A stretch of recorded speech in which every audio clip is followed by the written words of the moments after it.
আপনি আপনার স্ত্রীর কাছে বসে আছেন, একটা ফুরফুরে মনে আনন্দ চিত্তে স্ত্রীর সাথে আলাপ করছেন, তার সাথে আপনি ভাব আদান প্রদান করছেন, আল্লাহর আরশ পর্যন্ত খুশি হয়ে যায়। সুবহানাল্লাহ, আল্লাহর আরশ পর্যন্ত খুশি হয়ে যায়। যতক্ষণ পর্যন্ত আপনি এইভাবে আপনার স্ত্রীর সাথে কথা বলতে থাকেন, স্ত্রীর কাছে বসা থাকেন, আপনার আমলনামার মধ্যে সওয়াব লিখতে থাকে। রাসূল পাক সাল্লাল্লাহু আলাইহি সাল্লাম এই কথা বলার পর এক সাহাবী বললেন, ইয়া রাসূলুল্লাহ, স্ত্রীর সাথে একসাথে শুবো, একসাথে ঘুমাবো, একসাথে খাবো, একসাথে তাকে আদর করব, এটা কি সওয়াবের কাজ হতে পারে? রাসূল পাক সাল্লাল্লাহু আলাইহি সাল্লাম বললেন, আচ্ছা তোমার স্ত্রীকে না নিয়ে তুমি যদি আরেকজন স্ত্রীর কাছে বসে থাকো, আছে কিনা? আছে কিনা? মজাই লাগে, উনিও খাইবেন, রেডি থাকেন। তুমি অন্য কোনো স্ত্রীর পাশে বসে বসে ফিস ফিস ফিস ফিস করলা, মজাই লাগবে, তবে মনে রেখে দিও তোমার আমলনামার মধ্যে জিনার গুনাহ লেখা হবে।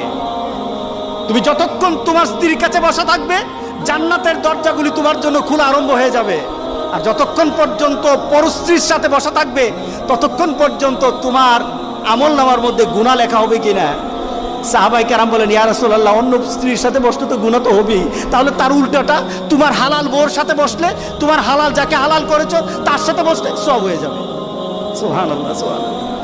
চাষটলে বসতে ভালো লাগে, টিভি দেখতে ভালো লাগে, আরেকজনের ভাবিকে ডেকে ডেকে মুখের মধ্যে পানি এনে দেয়, ভাবি কেমন আছেন, বউকে বলো না, বউ তুমি কেমন আছো?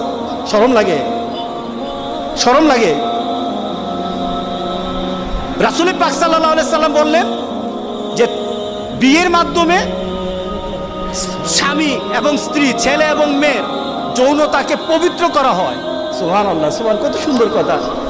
স্ত্রীকে হেফাজত করা হয়, এই মেয়েকে সমাজের বিভিন্ন ধরনের খারাপ লুলুপ দৃষ্টি থেকে একটা মেয়েকে বাঁচানো হয়। কারণ একটা মেয়ে যখন একটা ছেলের আন্ডারে হালালভাবে বৈধ হয়ে যায় বিয়ের মাধ্যমে, তখন আর এই মেয়ের দিকে কেউ খারাপ দৃষ্টি দেয় না। কি বলেন? দেয় না। দেখুন ইসলাম কি বলছে, রাসূল পাক সাল্লাল্লাহু আলাইহি ওয়াসাল্লাম কিভাবে ব্যাখ্যা করছেন। রক্ষণাবেক্ষণ হয় মেয়েটাকে রক্ষণাবেক্ষণ করা হয়।